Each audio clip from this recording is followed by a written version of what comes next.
给你们看看我最近的桌面，这里夯不啷都是斗龙挖掘机的零件，实在是有点夸张。这几天看到灰色零件就有点脑壳疼，所以我今天就想换个颜色休息一下。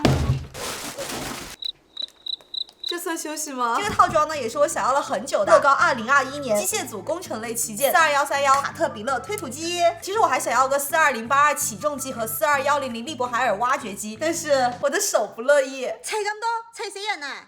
这台推土机对于我正在建造中的斗龙挖掘机来说，确实是个弟弟。但是这个弟弟也有3854片零件，属于是乐高机械组中的巨物了。现实中的推土机，想必大家都开过吧？推产溢出，万物皆可平，它甚至可以直接推房子，实现真正意义上的搬家。乐高的这款内置了4个电机，可以通过 Control Plus 把它开动起来。我倒是想看看积木做出来的推土机有多大力气。2本说明书，这加起来比我上学的课本还要厚。以我最近练就的手速啊，熬夜是不可能熬夜的。有没有信心？有。那我们就开工。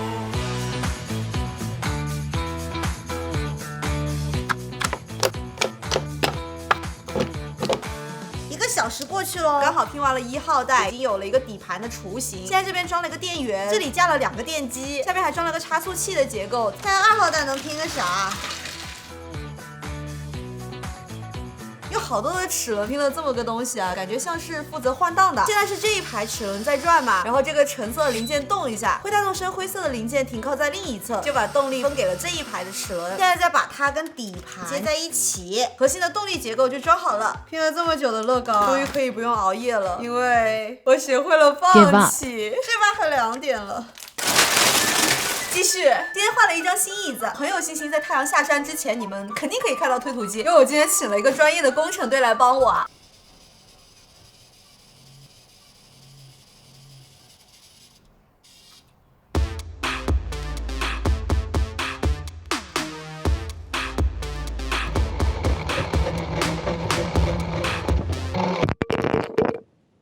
天黑的有点快啊，不过我也不算食言，已经让你们看到推土机了。你们我的零件都推乱了，还怎么拼啊？我现在要启动乐高的自检程序，它可以帮你检测机械结构联动的完整性。引擎工作正常，推杆伸缩正常。哎，那接下来呢就没什么难度啦，加油！今天开上推土机。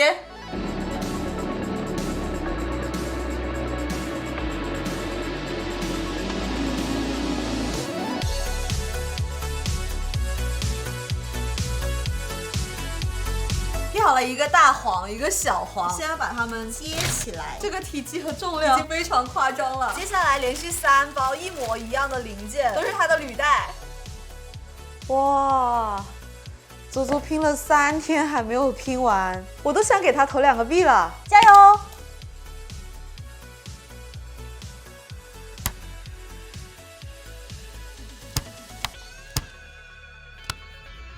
朋友们，我差点整出工伤了，手指都拼掉皮了，但是终于把这个大家伙整完了。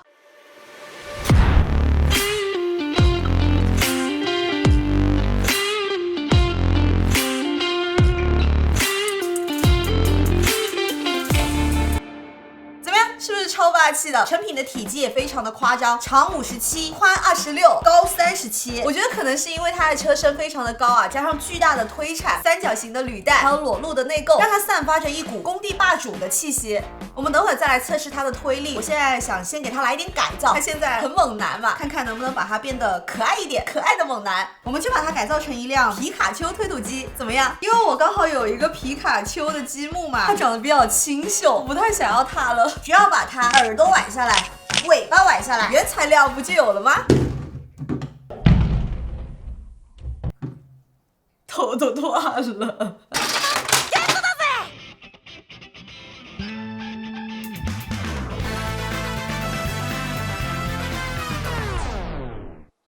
因为它这个大推铲的位置，我实在不知道要把它改成什么啊，但是又不想浪费，所以就变成了皮卡丘的血盆大口，还可以吧？抽象是抽象了点啊，但是也没办法，我的能力就到这里了。那接下来我们就一起看一下这台推土机还有什么玩法吧。打开引擎舱盖，按压这里的零件可以接通电源，再跟 Control Plus 连接，实现前进、后退和转向的控制。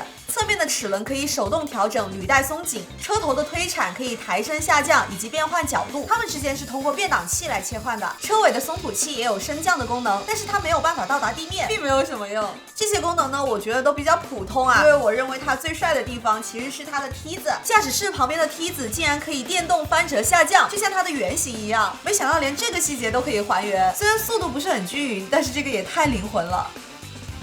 那现在是时候来解答一下开头的那个问题了，号称一切皆可凭的推土机，它到底有多大力气呢？先来试一下推硬币怼，哎，毫无压力，轻轻松松就推动了。看来还需要大家更多的硬币来难住它，砸死它。再推一下辣妹吧。哎，辣妹放弃了比赛，来上点难度吧。再推一下，我做的这张电击椅。哎，不行哎，履带打滑了。我们把接触面换成地毯，再试一次。哦，成功推动了哎！可以啊，电竞椅都能推动，你很牛嘛。本来我还准备了这个大皮卡丘让它推的，看来没有这个必要了，直接换一个稍微大点的皮卡丘吧。